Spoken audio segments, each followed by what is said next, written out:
Hello, let us solve some problems on the DC motors. Okay, we'll consider the first problem. A 4-pole 220-volt connected DC shunt motor has 36 slots, each slot containing 16 conductors. It draws a current of 40 amps from the supply, and the field resistance and armature resistance are 110 ohms and zero point 0 ohm respectively. The motor develops output power of 6 kilowatt. The flux per pole is 40 milliweber. Calculate the speed, torque developed by armature and the shaft torque. Okay, so let us note down the given parameters. It is basically a DC shunt motor having number of poles as 4. So P is equal to 4, and okay, the voltage is 220 volts, and there are totally 36 slots, and each slot will be having 16 conductors. So we can calculate the total number of conductors using that is by multiplying number of slots with the number of conductors in each slot. So total conductors are is equal to number of slots into number of conductors in each slot, that is 36 into 16. So in this case 576 conductors are being placed, and it draws the current as 40 amps, which we have indicated in this diagram. The load current is 40 amps, and the given supply voltage is 220 volts. The motor develops the power of 6 kilowatt. So the power of the motor is 6 kilowatt. So flux per pole is 40 milliweber. So we have to calculate first the speed of motor, torque developed, and the shaft torque. So let us first find out the speed. So speed can be calculated using this expression, that is EMF is equal to 5P NZ divided by 60 into A. Back EMF is equal to 5P NZ by 60 into A. So let us see whether we have got all the parameters. Okay, so we know the flux, number of poles, conductors also we know. So we have to also A we know, number of parallel paths. Let us first find out the back EMF EB, then we can find the value of speed. Okay, so here to find the back EMF, this is a shunt motor, right? So the expression for the back EMF is V minus IA into RA. So V minus IA into RA. So the value of V is 220 volts, and armature current can be calculated as IL minus ISH. Okay, so this armature current is nothing but IL minus ISH. So because here IL is equal to IA plus ISH, I repeat, IL at this particular point gets divided between field and an armature winding. So IL is equal to IA plus ISH. From this expression we can find the value of IA. IA is IL minus ISH. So we know only the IL, we have to calculate the ISH. So ISH can be the calculated as V by RSH. ISH is this parallel field winding current. So ISH is equal to V by RSH. Since we know the potential drop across this parallel field winding is same as the drop of this supply, hence we can find ISH is equal to V by RSH. So from this we obtain the value of ISH as 2 amps, and IL now it is 38 amps. Power output they have given as 6 kilowatt, and the flux as 40 milliweber. So now we have got V, IA and then RA. So we can calculate the value of back EMF. Okay. Right, now we have got the back EMF value, and using this expression, let us substitute all other values.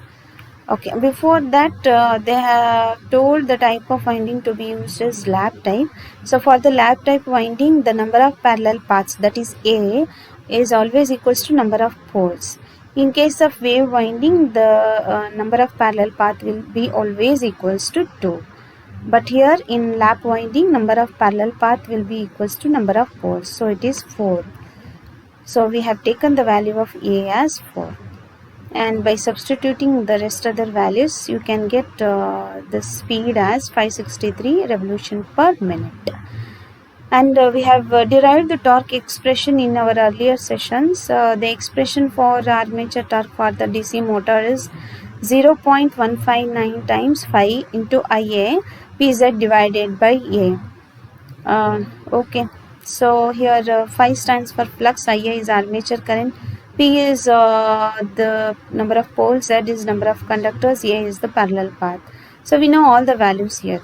So let us substitute everything, and we'll get the armature torque as 139.2 Newton meter. Next is we have to find the shaft torque. Okay, shaft torque, we know power output is equal to torque into angular velocity, right? So P power is nothing but torque into angular velocity. From that expression we can find out the value of torque in shaft. Torque in shaft is equal to power output divided by the angular velocity. So power output they have given it as 6 kilowatt. Let us make use of that, and angular velocity can be replaced as 2 pi n by 60. So speed we have calculated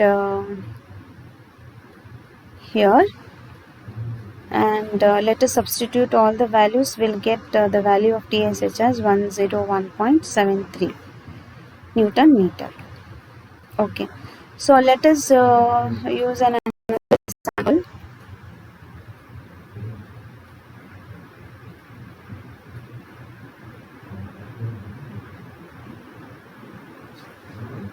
Okay, so speed was 563, so we have used it, and TSH is 101.73 Newton meter. Moving to the second problem, a 200 volt 4 pole lap wound DC shunt motor. It has got 800 conductors on its armature. The resistance of the armature winding is 0.5 ohms, and that of shunt field winding is 200 ohms. If the motor draws the current of 21 amps and flux per pole is 30 milliweber, find speed and gross torque developed in the motor. So this is again a shunt motor with an voltage as 200 and number of poles as 4, and now total number of conductors are 800 on its armature, and the armature resistance is 0.5 ohms RA, and shunt field winding resistor, that is RSH, is 200 ohms. So RSH is 200 ohms, RA is 0.5 ohms, RS is 200 ohms. Load current they have given it as 20 amps. Okay, so let us first find what we need to find is speed and the gross torque.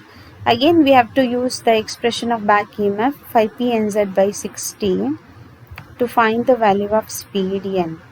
Okay, so let us first find the value of back EMF from the expression of voltage for the shunt motor. Okay, so back EMF is equal to V minus Ia into Ra. Okay, so we will first calculate Ia using this expression. They have given the load current. Let us first calculate the ISH. ISH is V by RSH. The value of V is 200 and RSH is 200 ohm. So it is 1 amps. Next let us find the value of Ia using this expression. So they have given the value of load current as 21 amps, and we have calculated the field current as 1 amps. So by substituting this we will get 21 minus 1 as 20 amps armature current. So let us substitute in the back EMF expression. V is 200 IA is 20 amps, and RA, the value of armature resistance, is 0.5 ohms. So we will get the value of back EMF as 190 volts. Okay, now we will make use of this expression to find N. We have got all other values. Let us substitute them, and the speed here is 475 rpm. Okay, so number of parallel paths, again we need to see which type of winding they are provided. So it is lap type winding, therefore the value of A is always equals to P, which is 4 in this case. Moving on to the another problem. A 200 volt series motor is taking a current of 40 amps. Resistance of armature is 0.5 ohms and resistance of series field is 0.25 ohms. Calculate voltage at brush, back EMF, power wasted in the armature, and power wasted in the series field. So it is basically a series motor. This is what the structure for the series motor looks like. Okay, and the different parameters we have just noted down: RAC, RA, IA, and V. So we have to first calculate the brush voltage, back EMF, power wasted in armature, and power wasted in the series field. Okay. Power wasted in the armature, it can be taken as EB into IA, or IA square into RA. IA square into RA. Power wasted in the field can be considered as IA square into RAC, because IA is equal to ISC here, hence these two currents are equal, right? So we have taken it as IA square into RAC, which is nothing but ISC square into RAC for the field, right? So let us first find the brush drop. Voltage at the brushes is V minus IA into RAC. Okay, so we get the value as 210 volts, and the back EMF can be calculated for the series motor as V minus IA into RA plus RAC, and we get the value of back EMF as 190 volts. All the parameters are known to us, so let us just simply substitute and simplify. Power wasted in the armature, it is I square into R. Power loss is I square into R, right? So in armature it is IA square into RA, and in field winding it is ISC square into RAC. So since the currents are equal, IA and then ISC, we have considered IA square rather than ISC. So now we get the power wasted in armature as 800 watt, and in the field as 400 watts. Thank you.